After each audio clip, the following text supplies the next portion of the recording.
Tātad es domāju, jautājums, ko mēs uzdodam, ir, kāpēc mēs ciešam neveiksmi šajās sarunās. Amerika jau ilgu laiku ir vedusi sarunas ar Irānu. Kādas ir mūsu vājās vietas?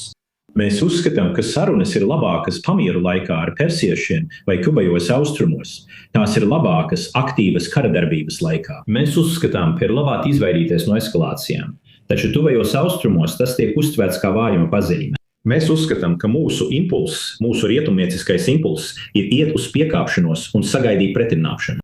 Vēl sliktāk, iespējams pats svarīgākais ir tas, ka mēs darbojamies pēc rietumu laika grafika. Irānas stratēģija ir mūs pārsēdēt. Un tas varētu notikt ne tikai pēc vidustermiņa vēlēšanām, bet arī pēc 2,5 gadiem, kad prezidents Trumps aizies un būs demokrātu vai republikāņu prezidents, kurš nevēlēsies atkal iesaistīties.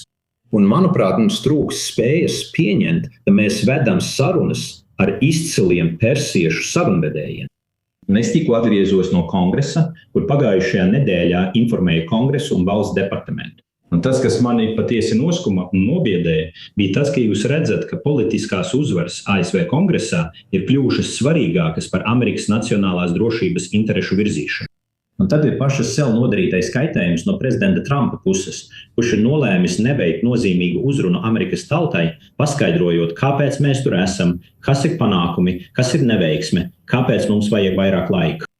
Un visbeidzot, es domāju, ka mēs vedam sarunas tā, it kā būtu zaudējuši. Lai gan patiesībā mums nekad nav bijis lielāks pārsvars nekā pēdējo 47 gadu laikā. Tā ir iespēja, kas rodas tikai reizi paudzē, un tas, kas mums patiešām vajadzīgs, ir vairāk laika. Un es domāju, ka prezidentam tiek izdarīts spiediens, lai šo visu beigtu ātrāk, pirms mums patiešām ir iespēja veikt pastāvīgas izmaiņas. Atcerieties, jebkas, kas nav režīma sabrukums, kam sekotu režīma maiņa, uz ko mēs cerējām, tikai atliks šo problēmu uz vēlāku laiku, cerams pietiekami tālu, ja tas tiešām notiks.